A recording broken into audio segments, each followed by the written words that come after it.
ये अंचल केते सौभाग्यशाली केते भाग्यवान आपण माने ये परंपरा को तैयारी करले। जदि संत कवि भीम भोई पाश्चात्य को देश रे जन्म होते उत्तर भारत रे को अंचल जन्म होते ताहले तांको इतिहास आकलन करिथांता पृथ्वीर सबुठु मानववादी सबुठु क्रांतिकारी सबुठु कल्याणकारी कवि भावे कि वेदना थिला।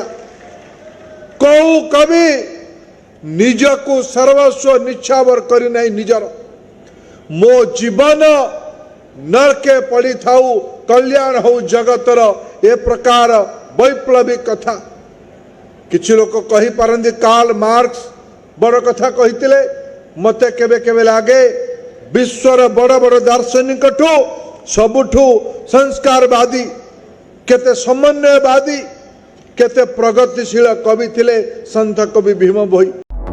Press the subscribe button to stay updated.